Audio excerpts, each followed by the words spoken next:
Welcome back to True Transformation. I'm your host, Jason Atkinson, and I'm here to educate, encourage, and inspire you to make real and lasting change.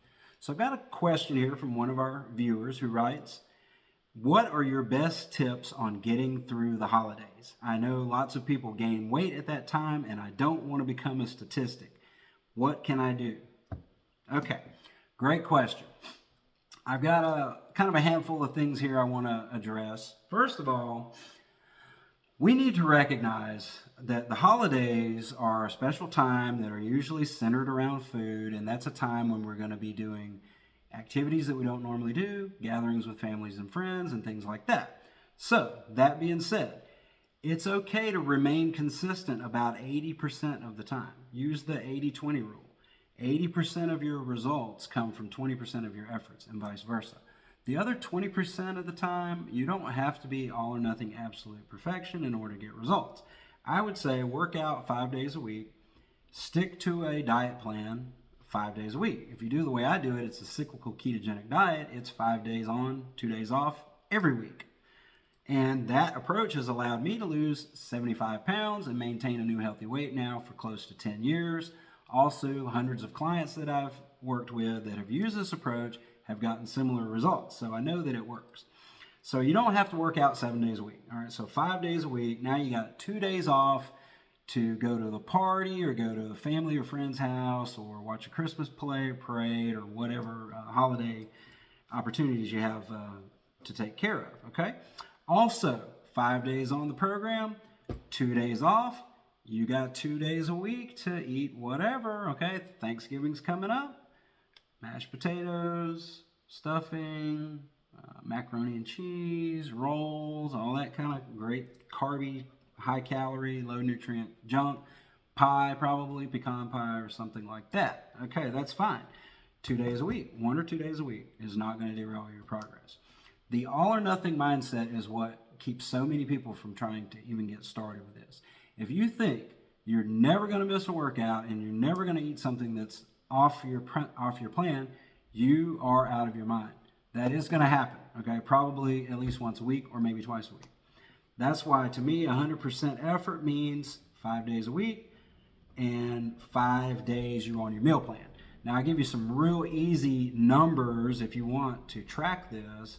I don't get into counting calories and all that kind of stuff, but let's aim for about 1 gram of protein per pound of body weight per day. For women, rough number, 150 grams. For men, rough number, about 200 grams. Okay, so 5 times a day, or about every 4 hours, that's 30 grams of protein for women, 40 grams of protein for men. This agrees with every meta-analysis and scientific data that exists. About 30 to 40 grams every 4 hours or so is about the right amount to prevent muscle wasting. If you're trying to build muscle, you definitely need that much. Okay, so even if you aim for 150 grams and you only get 100 or 120, you're doing better than you would have otherwise. Now, if you don't want to measure to that degree, a portion of protein is about the size of your palm or your fist. Okay, that's a portion. A quarter pound of any kind of lean meat is about 25 grams. So this is about 25 grams. That gives you an idea. Okay, so beef, steak, hamburger, whatever, fish, salmon, tuna, whatever kind of fish you like, chicken, turkey, eggs, egg whites, Greek yogurt, cottage cheese, whey protein. Those are all animal source protein. They're all super high in nutrients. They're all low in carbs and fat. That's what you need to be able to stick to a plan and not be hungry. Okay, everybody jumps straight to what are we trying to avoid on this diet? Well, let me start off by saying this is what you want to do, because you can't not do something. You have to do something else instead. If you're not going to have that whatever cookies and ice cream every night, what are you going to do instead? You got to have a plan, and then you enact your plan. And high protein is the best plan I've ever come up with.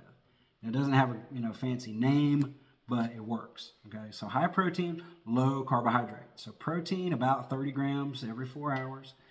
Carbohydrate, you can go as low as 25 grams a day. That's a ketogenic diet. You don't have to go quite that low if you don't want to, but to me, once your carbs are pretty low, you feel better if you just go ahead and get them out of the way, at least for 5 days, like I said, and then you can have your carb meals on the weekends. You go get your McDonald's or pizza or whatever it is that you look forward to. That is a pattern that has worked for me and all my clients, and it works. So even during the holidays, once or twice a week, you're going to be off plan, okay? What you got to remember is holidays, okay? Halloween is one day. Throw the candy away on November 1st. Halloween is over, okay? Thanksgiving, that's one day, okay? It happens on a Thursday. Friday is not technically a holiday. Some people celebrate it as a shopping day. It's a chance to just continue, I guess, the eating spree. I don't know. I usually just go back to work on Friday. If I do keep leftovers, it's going to be things like deviled eggs, turkey breast, something high in protein.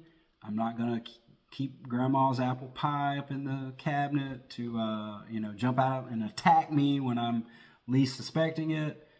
I'm going to stick to the plan. I'm going to have low carbs, okay? So that leads me to my next point. Don't have this stuff in your house. Junk food doesn't jump out and attack you.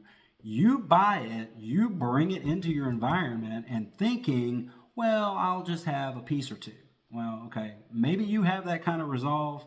I'm thinking if you do, you're probably not watching this podcast, but I don't have that kind of willpower. If that stuff's in my house, I guarantee I'm going to eat it. So that's my rule. When cheat day is over, throw it away. I threw away a little brownie thing. I bought a 4-pack the other night. I ate 3 of them, and I left one in the cabinet, and I told my daughter, eat it today or throw it away. It's Sunday. I'm not going to have that in the house for the rest of the week. So she took 3 or 4 bites out of it, left a piece laying around after I said something. I went over there and got it and threw it in the trash. Like, that's the rule. No junk food in the house. If you're going to have junk food, hide it where I'll never find it. And I'm good at finding this stuff too, by the way. So, it's not an all or nothing proposition. Keep the junk out of your environment. Remember, it's just one day. Don't let the holidays turn into 3 months of lost progress. You could be getting a jump start right now on your New Year's resolution. As a matter of fact, I got a healthy holiday challenge going on right now. There's a comment below. You go to my link tree. You can join the free Facebook group. You can join the Instagram. You can subscribe to the podcast and this YouTube channel, which I hope you're doing. Take advantage of that, reinforcing those good behaviors, because that's what's going to outweigh the temptation or the times that you don't feel like working out and you don't feel like eating right, okay? So that leads me to my final point here. Identify your why. Figure out your reason. Why is this important to you? What is going to sustain you when you don't feel like it? Because successful people, the difference between successful people and unsuccessful people don't always feel like doing the right thing either, but they do it anyway, whether they feel like it or not, because the goals and the reasons are strong enough, and that's what guides them. If you need motivation, ask yourself, why am I doing this? Why is this important? You have a strong enough reason, you'll stick with it. You don't have a strong enough reason, you'll probably give up at the first sign of struggle. And believe me, the streets are littered with the bodies of people who thought they were going to climb Mount lose weight or whatever, okay? Very rare for someone to lose over 50 pounds and maintain it for more than 5 years. That's something I did. I got myself listed in the largest study that was ever taken to identify those habits. And one of those habits was exercise. People who lose a lot of weight and keep it off, they exercise on a regular basis, about an hour a day. Okay, I'm asking for 30 minutes, 30 to 60 minutes a day, 5 or 6 days a week. That's my recommendation. So even on a day when you know you're going to eat a bunch of junk food, come into the gym early, go ahead and get your workout, get the muscles depleted of glycogen, create some storage space for all those mashed potatoes and rolls and mac and cheese and all that good stuff. You're going to store, just like you would on a high carb day on a regular diet, a regular week, 5 days on, 2 days off. You got storage space. If your gas tank is not full of glucose all the time, you're going to be burning more battery, okay? Now, stay off the scale the day after this indulgence, because your body weight will go up. A lot of that is carbohydrate being stored in the muscle, which also holds water in the muscle. So your body weight is going to go up. That's not all body fat. You can't gain 2 or 3 pounds of body fat or muscle in a 1 day period. That just cannot happen. It's more water being held in the muscle. Go back on the program 3 or 4 days later, all the water weight will be right back down where it was before you went and ate half of grandma, whatever was on grandma's table. Okay? So that's it for today. Keep those questions coming. I love to answer your questions here on the show. I'll be back with another episode soon. Thank you.